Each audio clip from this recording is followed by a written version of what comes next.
Hi all, welcome to Aegis academy. Aegis അക്കാഡമിയുടെ മറ്റൊരു വീഡിയോയിലേക്ക് എല്ലാവർക്കും സ്വാഗതം. നമ്മളെല്ലാവരും കാത്തിരുന്ന railway lab assistant grade 2 notification വന്നു കഴിഞ്ഞു. അപ്പോൾ ഇന്നത്തെ വീഡിയോയിൽ അതിന്റെ നോട്ടിഫിക്കേഷൻ ഡീറ്റെയിൽസ് ആണ് നമ്മൾ ഡിസ്കസ് ചെയ്യാനായിട്ട് പോകുന്നത്. അപ്പോൾ ആരെങ്കിലും ഈ ഒരു ചാനൽ സബ്സ്ക്രൈബ് ചെയ്യാനായിട്ടുണ്ടെങ്കിൽ എത്രയും വേഗം സബ്സ്ക്രൈബ് ചെയ്യുക. ലാബ് ടെക്നീഷ്യനുമായി റിലേറ്റ് ചെയ്ത എല്ലാ കോമ്പറ്റേറ്റീവ് എക്സാമിന്റെ നോട്ടിഫിക്കേഷൻ ഡീറ്റെയിൽസും മറ്റ് അപ്ഡേറ്റ്സും ഇൻഫർമേഷൻസും നിങ്ങൾക്ക് ഈ ഒരു ചാനൽ വഴി അറിയാനായിട്ട് സാധിക്കും. അതിനായി താഴെ കാണുന്ന ബെല്ലൈക്കൺ കൂടി അമർത്തുവാനായിട്ട് ഓർമ്മിപ്പിക്കുന്നു. മറ്റൊരു കാര്യം കൂടെ, നമ്മുടെ എജിസ് അക്കാഡമിയുടെ വാട്സ്ആപ്പ് കമ്മ്യൂണിറ്റിയിൽ ആരെങ്കിലും ജോയിൻ ചെയ്യാനായിട്ടുണ്ടെങ്കിൽ ജോയിൻ ചെയ്യാനുള്ള ലിങ്ക് ഈ വീഡിയോയുടെ ഡിസ്ക്രിപ്ഷൻ ബോക്സിൽ ഷെയർ ചെയ്തിട്ടുണ്ട്.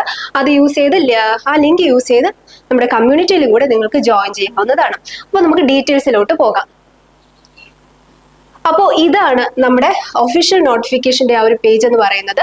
നമുക്ക് നോട്ടിഫിക്കേഷൻ വരുന്നത് ലാബ് ടെക്നീഷ്യൻ ഗ്രേഡ് 2 എന്ന് പറഞ്ഞിട്ടുള്ള ഒരു നോട്ടിഫിക്കേഷൻ വരുന്നത് recruitment of various categories of paramedical, അതായത് നഴ്സിംഗ്, ഒപ്റ്റോ, എല്ലാ പാരാമെഡിക്കൽ കാറ്റഗറീസും ഒരുമിച്ചാണ് നിങ്ങൾക്ക് നോട്ടിഫിക്കേഷൻ ആയിട്ട് വരുന്നത്. അപ്പോൾ ഈ ഒരു എക്സാമിന്റെ സെൻട്രലൈസ്ഡ് എംപ്ലോയ്മെന്റ് നോട്ടീസ് നമ്പർ അഥവാ സെൻ നമ്പർ എന്ന് പറയുന്നത് 04/2024 04/2024 ആണ് ഇതിന്റെ സെൻ നമ്പർ എന്ന് പറയുന്നത്. ഓക്കെ, അപ്പോൾ നമുക്ക് വന്നിട്ടുള്ള ഒഫീഷ്യൽ നോട്ടിഫിക്കേഷനിൽ റിപ്പോർട്ട് ചെയ്തിട്ടുള്ള വാക്കൻസീസ് എന്ന് പറയുന്നത് 94 ഒഴിവുകളാണ് നമുക്ക് ഈ ഒരു എക്സാമിന്റെ ഓൾ ഇന്ത്യ ലെവലിൽ നിലവിൽ റിപ്പോർട്ട് ചെയ്തിട്ടുള്ളത്. അപ്പൊ നമുക്ക് ഇമ്പോർട്ടന്റ് ഡേറ്റ്സ് ഏതൊക്കെയാണെന്ന് നോക്കാം. നമുക്കറിയാം ഓൺലൈൻ വഴിയാണ് നമ്മൾ ഇത് എക്സാമിന് അപ്ലൈ ചെയ്യാനുള്ളത്. ഓപ്പണിംഗ് ഡേറ്റ് ഓഫ് ആപ്ലിക്കേഷൻ എന്ന് പറയുന്നത് 17/8/2024, അതായത് ഈ വരുന്ന ഓഗസ്റ്റ് 17-ാം തീയതി മുതൽ നമുക്ക് ഇത് ഓൺലൈനായിട്ട് അപ്ലൈ ചെയ്ത് തുടങ്ങാം. ക്ലോസിംഗ് ഡേറ്റ് ഓഫ് ആപ്ലിക്കേഷൻ എന്ന് പറയുന്നത് 16/9/2024, അതായത് സെപ്റ്റംബർ 9 വരെ നമുക്കിത് ഓൺലൈനായിട്ട് അപ്ലൈ ചെയ്യാനായിട്ട് സാധിക്കും. ഏകദേശം ഒരു മാസം വരെ നമുക്ക് അപ്ലൈ ചെയ്യാനായിട്ട് സമയമുണ്ട്. അപ്പോൾ അതുവരെ നിങ്ങൾ ഈ ഒരു എക്സാം എഴുതാനായിട്ട് ഉദ്ദേശിക്കുന്നുണ്ടെങ്കിൽ അതുവരെ വെയിറ്റ് ചെയ്യേണ്ട ആവശ്യമില്ല. നമുക്ക് ഡേറ്റ് സ്റ്റാർട്ടിംഗ് തൊട്ട് എത്രയും വേഗം തന്നെ നിങ്ങൾ അപ്ലൈ ചെയ്ത് തുടങ്ങാനായിട്ട് ഓർമ്മിപ്പിക്കുന്നു. നെക്സ്റ്റ്, നമുക്ക് ഈ ഒരു എക്സാം എഴുതാനായിട്ട് വരുന്ന ക്വാളിഫിക്കേഷൻ ഡീറ്റെയിൽസ് എന്ന് പറയുന്നത് +2 വിത്ത് സയൻസ്. അത് ശ്രദ്ധിക്കുക, നമ്മൾ +2-ന് സയൻസ് ഗ്രൂപ്പ് എടുത്തവർക്ക് മാത്രമേ ലാബ് അസിസ്റ്റന്റ് ഗ്രേഡ് 2 എന്ന് പറയുന്ന എക്സാം എഴുതാനായിട്ട് സാധിക്കത്തുള്ളൂ. Okay, next, diploma in medical laboratory technology, ഒന്നുകിൽ DMLT നിങ്ങൾക്ക് ക്വാളിഫൈഡ് ആണെങ്കിൽ നിങ്ങൾക്ക് എക്സാം എഴുതാനായിട്ട് സാധിക്കും. അതുപോലെ ഡിഗ്രി ഇൻ മെഡിക്കൽ ലബോറട്ടറി ഒന്നുകിൽ DMLTയോ അല്ലെങ്കിൽ BSc MLTയോ നിങ്ങൾക്ക് ഇതിലൊരു ക്വാളിഫിക്കേഷൻ ആയിട്ട് ആവശ്യമായിട്ടുണ്ട്. Experience no needed. പല സെൻട്രൽ ഗവൺമെന്റിന്റെ എക്സാമുകൾക്കും നമുക്ക് എക്സ്പീരിയൻസ് ഒരു മാൻഡേറ്ററി ആയിട്ട് ചോദിക്കാറുണ്ട്. പക്ഷേ ഈ ഒരു എക്സാമിന്റെ പ്രത്യേകത എന്ന് പറയുന്നത് എക്സ്പീരിയൻസിന്റെ ആവശ്യം വരുന്നില്ല. ഓക്കെ, നെക്സ്റ്റ്, ഏജ് ലിമിറ്റ് എന്ന് പറയുന്നത് നമുക്ക് ജനറൽ കാറ്റഗറിയിൽ 18 to 36 ഇയേഴ്സ് ആണ് വരുന്നത്. കഴിഞ്ഞ വർഷങ്ങളിലൊക്കെ 18 മുതൽ 33 വയസ്സ് വരെയായിരുന്നു ജനറൽ കാറ്റഗറിയിൽ വരുന്ന ഏജ് ലിമിറ്റ് എന്ന് പറയുന്നത്. അപ്പൊ നമുക്ക് കോവിഡിന്റെ സിറ്റുവേഷൻ കാരണം ഒത്തിരി ആൾക്കാർക്ക് ഈ ഒരു എക്സാം അറ്റൻഡ് ചെയ്യാനായിട്ട് ബുദ്ധിമുട്ടായിട്ട് വന്നിട്ടുണ്ട്. അപ്പൊ അവരെ കൺസിഡർ ചെയ്തിട്ടാണ് ഈ വർഷം 3 വർഷം നിങ്ങൾക്ക് ജനറൽ കാറ്റഗറിയിൽ ഏജ് റിലാക്സേഷൻ ആയിട്ട് തന്നിരിക്കുന്നത്. മറ്റ് ഏജ് റിലാക്സേഷൻ വരുന്നത് OBC അതർ ബാക്ക്വേർഡ് കാസ്റ്റ് ആണെങ്കിൽ ഈ 36 ഇയേഴ്സിന്റെ കൂടെ 3 വർഷം കൂടെ നിങ്ങൾക്ക് റിലാക്സേഷൻ ഉണ്ട്. SC ST ആണെങ്കിൽ 5 ഇയേഴ്സും കൂടെ ഏജ് റിലാക്സേഷൻ പ്രൊവൈഡ് ചെയ്തിട്ടുണ്ട്. നെക്സ്റ്റ്, നമുക്ക് എക്സാമിന് അപ്ലൈ ചെയ്യാനായിട്ട് ഫീസ് ആവശ്യമുണ്ട്. എക്സാം ആപ്ലിക്കേഷൻ ഫീസ് എന്ന് പറയുന്നത് ജനറൽ കാറ്റഗറിയിലാണെങ്കിൽ 500 രൂപയും അതേഴ്സ്, അതായത് OBC SC ST ex service men, മറ്റ് ഡിസബിലിറ്റീസ് ഉള്ള ആളുകൾ, അങ്ങനെയുള്ളവർക്ക് 250 രൂപയാണ് ഫീസായിട്ട് വരുന്നത്. ഒരു കാര്യം ശ്രദ്ധിക്കുക, ഈ ജനറൽ എന്ന് പറയുന്നത് ജനറൽ കാറ്റഗറിയിൽ വരുന്ന മെയിൽ ആപ്ലിക്കൻസിന് മാത്രമാണ് 500 രൂപ കൊടുക്കാനായിട്ട് വരുന്നത്. അതായത് ജനറൽ കാറ്റഗറിയിൽ വരുന്ന മെയിൽ ആപ്ലിക്കൻസിന് മാത്രമാണ് 500 രൂപ എക്സാം ആപ്ലിക്കേഷൻ ഫീസ് ആയിട്ട് വരുന്നത്. ബാക്കി ഫീമെയിൽസിനും SC ST അതേഴ്സ്, അതായത് SC ST OBC ex service men, widows അങ്ങനെ വരുന്ന കാറ്റഗറീസിന് 250 രൂപയാണ്. അപ്പൊ അത് നിങ്ങൾ ശ്രദ്ധിക്കണം. ജനറൽ എന്ന് പറയുമ്പോൾ അതിൽ ലേഡീസ്, ഫീമെയിൽ ആപ്ലിക്കൻസ് ഉൾപ്പെടത്തില്ല. ഓക്കെ അല്ലേ? അപ്പൊ ഈ 500 രൂപ അടയ്ക്കുന്ന ആളുകൾക്ക് എക്സാമിന് ശേഷം, അതായത് നമ്മുടെ ഓൺലൈൻ ടെസ്റ്റിന് ശേഷം 400 രൂപ നിങ്ങൾക്ക് റീഫണ്ട് ചെയ്ത് കിട്ടുന്നതായിരിക്കും. അതുപോലെ 250 രൂപ അടയ്ക്കുന്ന ആളുകൾക്ക് 250 രൂപയും നമ്മുടെ എക്സാമിന് ശേഷം നിങ്ങൾക്ക് റീഫണ്ട് ചെയ്ത് തരും. ഓക്കെ, പേയ്മെന്റ് മെത്തേഡ് എന്ന് പറയുന്നത് ഓൺലൈൻ ആയിട്ടാണ് നമുക്ക് പേയ്മെന്റ് ചെയ്യാനുള്ളത്. ഇന്റർനെറ്റ് ബാങ്കിങ്ങോ അല്ലെങ്കിൽ നിങ്ങളുടെ ഡെബിറ്റ് കാർഡോ ക്രെഡിറ്റ് കാർഡോ യൂസ് ചെയ്തിട്ട് നിങ്ങൾക്ക് പേയ്മെന്റ് ചെയ്യാം, അല്ലെങ്കിൽ അതർ UPI മെത്തേഡ്സ്, അതായത് ഫോൺ പേയോ GPayയോ വഴിയോ നിങ്ങൾക്ക് ചെയ്യാം.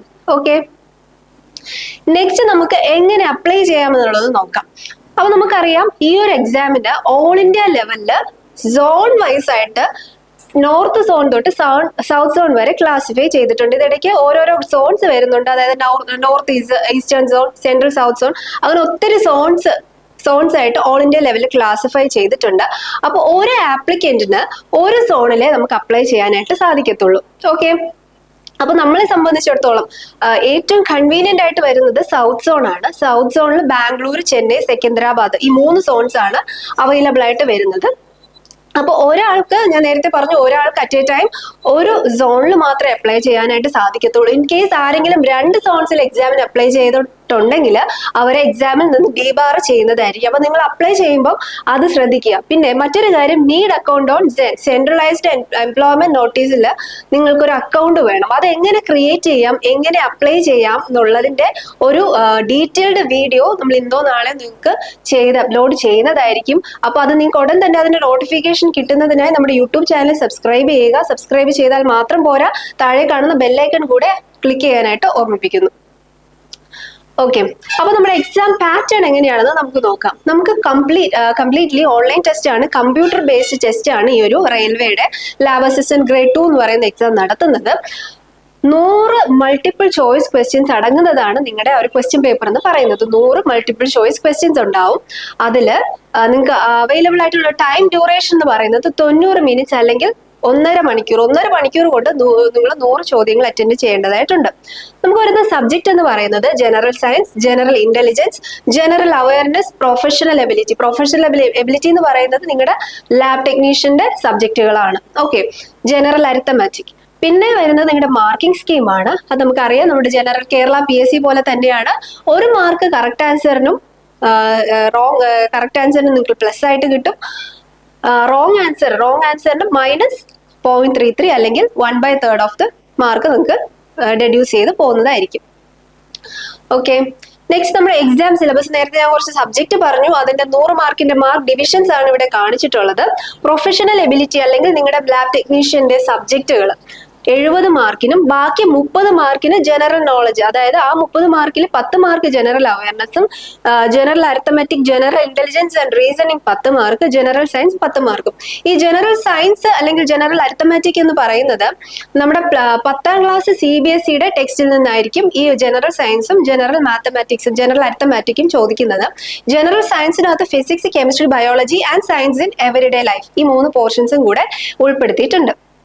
അപ്പൊ ഈ 70 മാർക്ക് നമുക്ക് ഈസി ആയിട്ട് സ്കോർ ചെയ്യാം. കാരണം നമ്മൾ ഒരു കേരള PSC ഒക്കെ DME DHS ഒക്കെ അറ്റൻഡ് ചെയ്യുന്ന ആളുകൾക്ക് ഈ ഒരു സബ്ജക്റ്റിനെ കുറിച്ച് നോളജ് ഉണ്ടാവും. പക്ഷെ ഈ ബാക്കി 30 മാർക്കാണ് നമ്മുടെ റാങ്ക് മേക്കിംഗ് മാർക്കായിട്ട് നമ്മൾ കൺസിഡർ ചെയ്യുന്നത്. അപ്പൊ പലരും ഇത് വലിയ ഇമ്പോർട്ടൻസ് ഇല്ല എന്ന് പറഞ്ഞ് വെറുതെ അങ്ങ് ഈസി ആയിട്ട് കാണാറുണ്ട്. പക്ഷെ അങ്ങനെയല്ല, 30 മാർക്കാണ് റാങ്ക് മേക്കിംഗ് മാർക്കായിട്ട് നമ്മൾ കൺസിഡർ ചെയ്യുന്നത്. അപ്പൊ ഇത്രയും പോർഷൻസ് വളരെ സീരിയസ് ആയിട്ട് തന്നെ പഠിക്കുക. അക്കാഡമിയിൽ ഈ പ്രൊഫഷണൽ എബിലിറ്റി, അതായത് നിങ്ങളുടെ ലാബ് ടെക്നീഷ്യൻ വളരെ ഡീറ്റെയിൽ ആയിട്ട്, വളരെ കൺസെപ്റ്റ് ഓറിയന്റഡ് ആയിട്ട് എക്സ്പേർട്ട് ഫാക്കൽറ്റി ടീമിന്റെ നേതൃത്വത്തിലാണ് ക്ലാസ്സുകൾ കൈകാര്യം ചെയ്യുന്നത്. നമ്മുടെ യൂട്യൂബിൽ നിങ്ങൾക്ക് ഫ്രീ ക്ലാസ്സുകൾ അവൈലബിൾ ആണ്. അത് കാണുന്നവർക്ക്, കണ്ടിട്ടുള്ളവർക്ക് മനസ്സിലാവും. അതുപോലെ തന്നെ ജനറൽ നോളജിന്റെ ഏരിയ ആണെങ്കിലും ജനറൽ PSC രംഗത്ത് ഒത്തിരി എക്സ്പീരിയൻസ്ഡ് ഉള്ള ടീച്ചേഴ്സിന്റെ നേതൃത്വത്തിലാണ് ഈ എജ്യൂസ് അക്കാഡമിയിലെ ക്ലാസ്സുകൾ നിങ്ങൾക്ക് തന്നിട്ടുള്ളത്. അതിന്റെ യൂട്യൂബ് വീഡിയോസും നിങ്ങൾക്ക് അവൈലബിൾ ആയിട്ടുണ്ട്.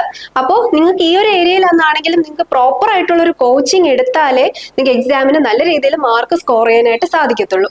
ഓക്കെ, അപ്പൊ നിങ്ങൾക്ക് നമ്മുടെ ക്ലാസ്സുകളുടെ ഫ്രീ ഡെമോ ക്ലാസ്സുകൾ കാണുന്നതിനായി താഴെ കാണുന്ന നമ്പറിലോട്ട് ജോയിൻ ചെയ്യുക. നമ്മുടെ പുതിയ ബാച്ച്, അതായത് റെയിൽവേ ലാബ് അസിസ്റ്റന്റ് ഗ്രേഡ് 2ന്റെ പുതിയ ബാച്ച് ഉടൻ തന്നെ സ്റ്റാർട്ട് ചെയ്യുന്നതാണ്. അപ്പൊ നമ്മുടെ അഡ്മിഷൻസ് ഉറപ്പാക്കാനായിട്ടും നിങ്ങൾ ഈ ഒരു നമ്പറിൽ കോൺടാക്ട് ചെയ്താൽ മതിയാകും. അപ്പൊ എല്ലാവരും നന്നായിട്ട് പഠിക്കുക. All the best. Thank you.